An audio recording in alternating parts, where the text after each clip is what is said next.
दोस्तों, क्या आप जानते हैं कि आने वाले महीनों में मलेशिया का पाम ओनियल भंडार घटकर सिर्फ 17 लाख टन तक पहुंच सकता है? जी हां, उत्पादन में कमी और निर्यात की बढ़ती मांग ने पूरे तेल तिलहन बाजार को हिला दिया है। इसका सीधा असर भारत जैसे बड़े खरीदार देशों और तेल की कीमतों पर पड़ने वाला है। नमस्कार दोस्तों, आपका स्वागत है एडिबल ओनियल न्यूज चैनल पर। आज हम बात करेंगे पाम ओनियल के अंतर्राष्ट्रीय बाजार की, जहां मलेशिया और इंडोनेशिया की स्थिति आने वाले महीनों में सरसों, सोयाबीन और सूरजमुखी तेल जैसी बाकी तेल तिलहन फसलों की कीमतों को सीधे प्रभावित करने वाली है। पहला, मलेशिया के पाम ओनियल भंडार में गिरावट। मलेशिया दुनिया का दूसरा सबसे बड़ा पाम ओनियल उत्पादक देश है। उद्योग नियामक यानी मलेशियन पाम ओनियल बोर्ड के अनुसार आने वाले महीनों में मलेशिया का भंडार घटकर लगभग 17 लाख मीट्रिक टन रह जाने की संभावना है।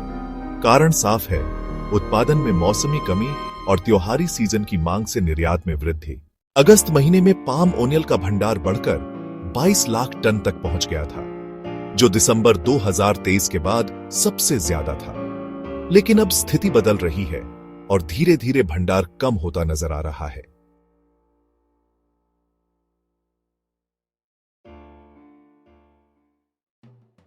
दूसरा, कीमतों पर असर। दोस्तों, हाल ही में पाम ओनियल की कीमतों पर दबाव रहा। वजह है सोया ओनियल। सोयाबीन तेल की भारी आपूर्ति और कम कीमतों ने पाम ओनियल को महंगा बना दिया। भारत जैसे बड़े खरीदारों ने सस्ते विकल्प के रूप में सोया ओनियल की खरीद बढ़ा दी है। लेकिन इंडोनेशिया की नीतियों और आपूर्ति से जुड़ी अनिश्चितता की वजह से पाम ओनियल की कीमतें आने वाले समय में स्थिर रहने की संभावना जताई जा रही है। तीसरा, इंडोनेशिया की भूमिका। अब बात करते हैं इंडोनेशिया की, जो दुनिया का सबसे बड़ा पाम ओनियल उत्पादक है। वहां इस समय बायोडीजल में 40% पाम ओनियल मिलाना अनिवार्य है। सरकार अगले साल इसे बढ़ाकर 50% करने की योजना बना रही है। इसके अलावा इस महीने की शुरुआत में इंडोनेशिया सरकार ने एक बड़ी कंपनी को लगभग 17 लाख एकड़ पाम ओनियल बागान सौंपे हैं। इस कदम का असर यह होगा कि घरेलू खपत और बायोडीजल उत्पादन बढ़ेगा, जबकि निर्यात पर अंकुश लग सकता है। नतीजा यह कि अंतर्राष्ट्रीय बाजार में पाम ओनियल की आपूर्ति घट सकती है और कीमतों को सहारा मिलेगा। चौथा, मलेशिया की चुनौतियां और योजनाएं। मलेशिया में पाम ओनियल की पुनः रोपाई बहुत धीमी गति से हो रही है।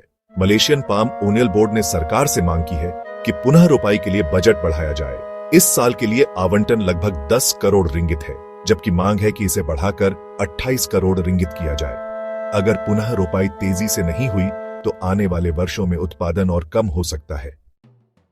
पांचवां, भारतीय बाजार पर असर। अब सवाल यह है कि इसका असर भारत पर क्या होगा। भारत दुनिया का सबसे बड़ा खाद्य तेल आयातक है। त्योहारी सीजन में भारत में पाम ओनियल की मांग तेज रहती है। लेकिन यदि मलेशिया से भंडार घटे और इंडोनेशिया से आपूर्ति प्रभावित हुई तो भारत को महंगे पाम ओनियल का सामना करना पड़ सकता है। ऐसे में सोयाबीन तेल और सूरजमुखी तेल की खरीदारी बढ़ने की संभावना है। तो दोस्तों, कुल मिलाकर तस्वीर यह है, मलेशिया का पाम ओनियल भंडार घट रहा है। इंडोनेशिया की नीतियां निर्यात को सीमित कर सकती हैं। भारत जैसे बड़े आयातक देशों के लिए आने वाले महीनों में तेल तिलहन बाजार में उतार चढ़ाव रह सकता है।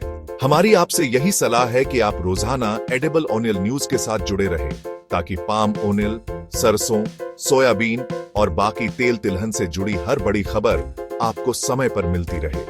अगर आपको यह जानकारी उपयोगी लगी हो तो चैनल को सब्सक्राइब जरूर करें और वीडियो को शेयर करना न भूलें। धन्यवाद।